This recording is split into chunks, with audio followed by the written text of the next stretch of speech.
एक बार नहीं 100 बार है, तैयार है, तैयार है, तैयार है, तैयार है।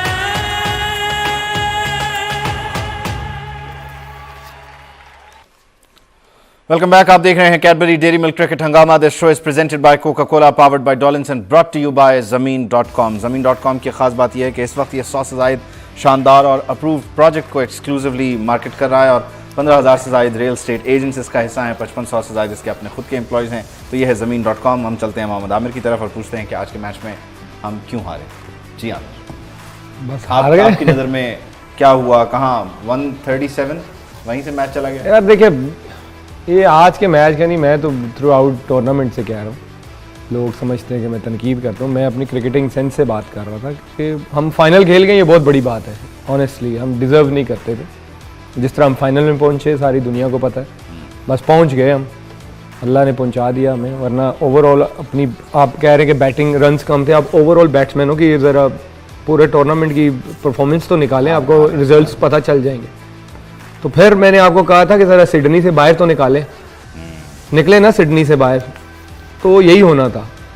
मैंने आपको पहले बोला था अगर मेलबर्न की विकेट वैसी ही मिली जो टूर्नामेंट में हमें मिली है, हम स्ट्रगल करेंगे।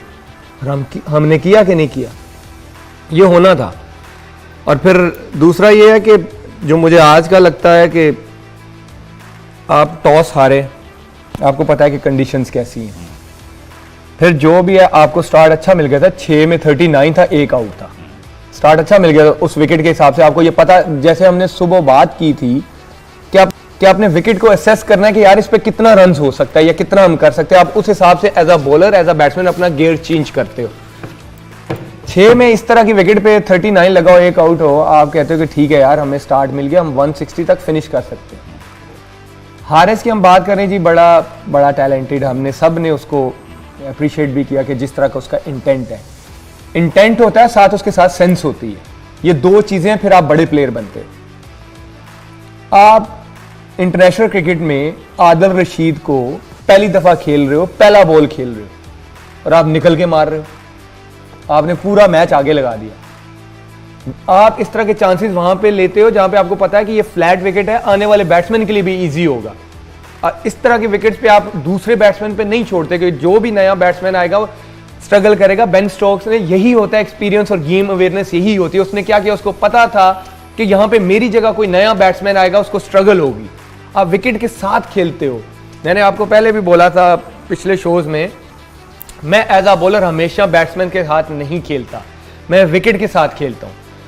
अदर वे अराउंड जाए तो बैट्समैन भी ऐसे होता है, वो बॉलर को नहीं देखता, वो विकेट को देखता है कि अगर मैं यहां पे आउट हो जाता हूं तो कहीं नए बैट्समैन को मुसीबत ना पड़ जाए। और यही बेन स्टोक्स ने किया और उसने गेम फिनिश किया, उसने दूसरों पे नहीं छोड़ा। वहां पे हारिस को चाहिए था कि बाबर आपके साथ कैप्टन खेल रहा है, वहां पे पार्टनरशिप बिल्ड करते, 4 ओवर खेलते तो सही, 10 ओवर तक लेके जो जाते, वहां पे आप 70 किया होता, 10 ओवर में 1 आउट होता, आप 170 करते। मेरी नजर में मैच सारा खराब वहां पे हुआ है। हारिस क्या आउट से? यस, तो इसमें कैप्टन को भी रोल प्ले करना चाहिए था कि वो हारिस को समझाते कि अब हमने रुकना है, लंबा खेलना है, ज़रा जज्बात पे काबू, तसल्ली से। फिर ऑब्वियसली जब आपका सीनियर प्लेयर सामने खेल रहा हो, स्पेशली कैप्टन खेल रहा हो, तो वो गाइड तो करता है, डेफिनेटली गाइड करता है, आपको उसकी सुननी भी चाहिए। मगर चूँकि आपने उसके थ्रू आउट जितने भी पिछले मैचेस देखे हैं, उसको आपने किसी की सुनते हुए नहीं मेरा ख्याल में देखा। वो अपनी गेम खेलता है, वो उसने आगे एग्रेसिव खेलना होता है। चाहे आमिर वो खेलते नहीं, वो बात है पावर प्ले की। हाँ। मैं बात ये कर रहा हूं कि आप आदिल रशीद को, पावर प्ले अभी खत्म हुआ है, पावर प्ले के बाद पहला ओवर है और उसको जिंदगी में आप पहली दफा खेल रहे हो, देखो तो सही वो किस पेस से बॉलिंग कर रहे हैं। बिल्कुल आप ठीक है, मैं उधर ही आ रहा था।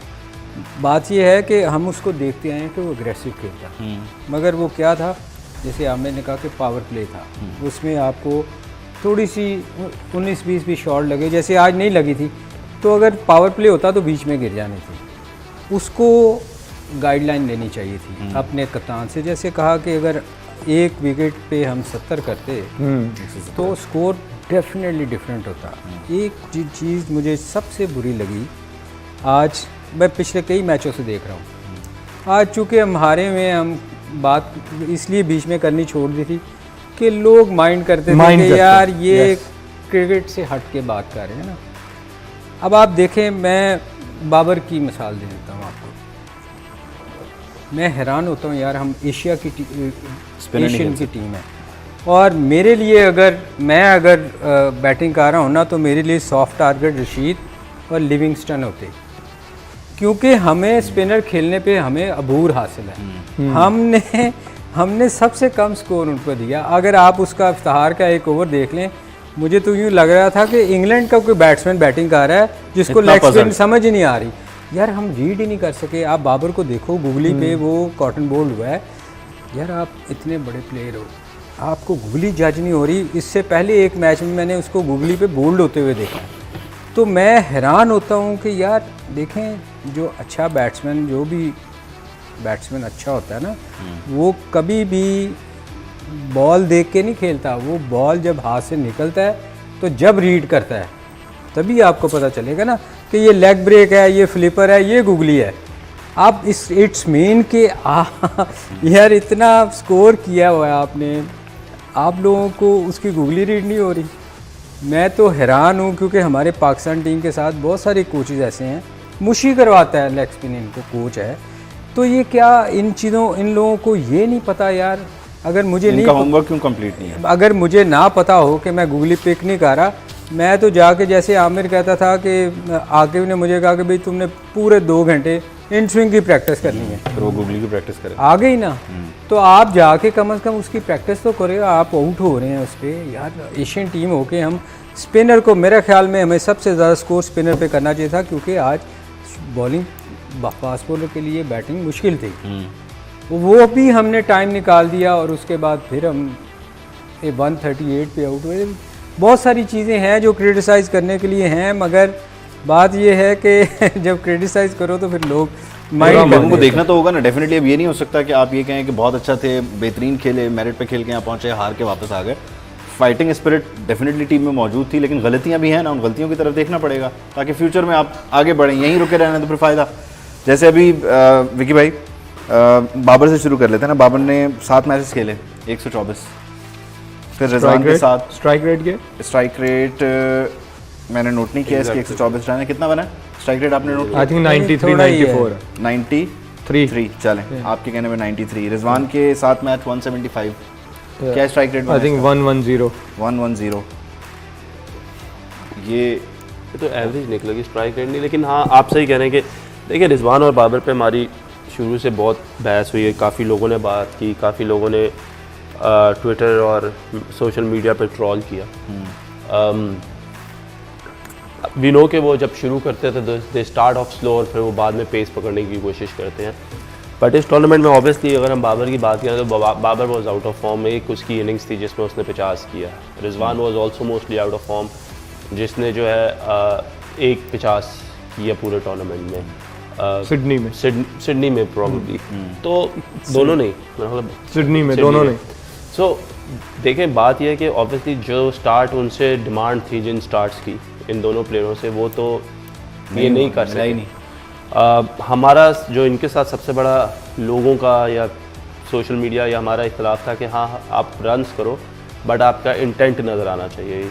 थोड़ा सा तेज़ ऊपर से पावर प्ले में हमें रन्स करना, लेकिन अनफॉर्चुनेटली जिस तरह के स्टार्ट्स मिले इन लोगों को उस तरह ये कर नहीं सके। सो आई डोंट थिंक कि इन दोनों को क्या कहें, क्योंकि 2 साल से तो इतनी आउटस्टैंडिंग उनकी परफॉर्मेंस रही है। जिधर भी ये खेले हैं उधर उनकी परफॉर्मेंस आउटस्टैंडिंग रही है। एशिया में खेले हैं, पाकिस्तान में खेले हैं। और किन टीमों के साथ खेले हैं? सर देखिए, टीमों में तो आप डिसाइड नहीं करते ना कि किन को बुला के खिलाना है। नहीं। लेकिन आप जब ए कैटेगरी के प्लेयर्स के साथ जाते हैं वहाँ फंस जाते हैं। लेकिन जब सर देखिए, बात इन दोनों पे कर रहे हैं ना, तो आई थिंक ये वर्ल्ड कप से जाने से पहले की हम बात कर रहे हैं ना, एवरीबडी इज टॉकिंग अबाउट कि आप अपनी ओपन पे खेलते हैं, आपका मिडिल ऑर्डर उस तरीके से रन्स नहीं कर। चेयरमैन तो कह रहे हैं कि इतने अरसे के बाद सेट हुई है ओपन। हाँ, वो तो ये कह रहे हैं। प्रॉब्ली हर एक का अपना ओपिनियन है, so you can not fight with those opinions. तो इन दोनों के ऊपर ही डिपेंड कर रहे थे और इन दोनों ने स्कोर नहीं किया। तो फिर इन दोनों को अगर हम साइड पे कर भी देते हैं और जिस मिडिल ऑर्डर की हम बात कर रहे थे, फिर हम उस पर ज़्यादा बात कर लेते हैं कि बेसिकली तो पाकिस्तान का इस वर्ल्ड कप में आने से पहले जो पिछले 3 टूर्स थे मेन, उनमें सबसे बड़ा फ्लॉ था कि आपका मिडिल ऑर्डर। हाँ जी। लेकिन उन्होंने किया इस वर्ल्ड कप में। आपके ओपनर्स कुछ क्या नहीं, किया? साउथ अफ्रीका वाला आप देख मिडिल रहे हैं। ऑर्डर क्या का किया, वो भी तो पूछ ये लेना शान आए 7 मैचेस 145, उसके बाद इफ्तिखार 7 मैचेस 114, फिर आपके पास अच्छा हारिस को हम शादाब skip कर लें, नवाज 3 पे। हारिस ने टोटल 4 मैच खेले 97 रन। शादाब ने खेले हैं 6 मैचेस 7 मैचेस खेले, 6 में उनकी बारी आई तो 98 रन उनके हैं। जिसमें एक 50 आते हैं। हाँ जी, मतलब तो इफ एंड बट्स में होता रहा ना तो सब। नवाज का भी आगे पास नवाज के टोटल 68 रन थे, मतलब 5 innings में बारी आई। इनिंग्स 7 मैचेस में उसकी 5 तो देखिए फिर हम बात ये तो करते ये हैं कि क्या है, इसमें तो किसी पे भी आप नहीं एतबार कर सकते क्या? सर देखिए बात वही आ गई ना कि हम मिडिल ऑर्डर को अपने का रहे थे। हमने देखा इफ्तिखार ने 2 इनिंग्स अच्छी खेली, हमने उसको अप्रिशिएट किया। शादाब की वो इनिंग्स बहुत अच्छी थी जो साउथ अफ्रीका के खिलाफ थी, उसकी अप्रिसिएशन थी। शान ने आज भी फिर वही बहुत कहूंगा, शान ने भी सिडनी। बहुत अच्छा खेला, शान अच्छा खेल रहा है, आज शान का शान भी इंटेंट बहुत था। अच्छा खेला। शान का ठीक है जी, intent था। हारिस ने आते साथ एक इम्पैक्ट क्रिएट किया, उसको मौका मिला। ठीक है आज के मैच में नहीं कर सका, होता है 3 मैचों में उसने आपको स्टार्ट दिया था। यू प्रेफर के या सोचते हो कि यार एक मैच में नहीं भी हो सकता, क्योंकि उसका खेलने का अंदाज वो है। उसका खेलने का अंदाज ऐसा है कि या तो वो आपको टोटली एक स्टार्ट दे देगा या वो अपने शॉट मारते हुए आउट हो जाएगा। सो आप उससे ये एक्सपेक्ट कर सकते थे। और देखें he was somebody who was as a replacement coming into the squad, so the expectations were not with him, but what 3 innings he has played, 30 run की, what is the impact he created, उससे उसका पाकिस्तान को फायदा हुआ। लेकिन आप सही कह रहे हैं कि अगर हम ओवरऑल लुक करें सारी एक दोबारा से हम बात करें उस पर, तो पूरी रीडू होने वाली टीम है। मतलब वो डिपेंड है करता है। होने वाली देखिए टीम है। हम बॉलर्स की विकेट्स भी निकाल के देख लें। अभी हम इस पे काम कर लेते हैं, एक ब्रेक शामिल करना है, ब्रेक के बाद वापस आते हैं। इस दौरान कोका कोला पाकिस्तान फैन को इसका ये QR कोड आपकी टेलीविजन स्क्रीन पर आ रहा है, इसे स्कैन कीजिए और इस कोड को स्कैन करने के बाद आप एक गेम खेलेंगे उस कंपटीशन के। अगर आप टॉप स्कोरर होते हैं तो आपको मर्चेंडाइज जीतेंगे। एक ब्रेक के बाद मिलते हैं।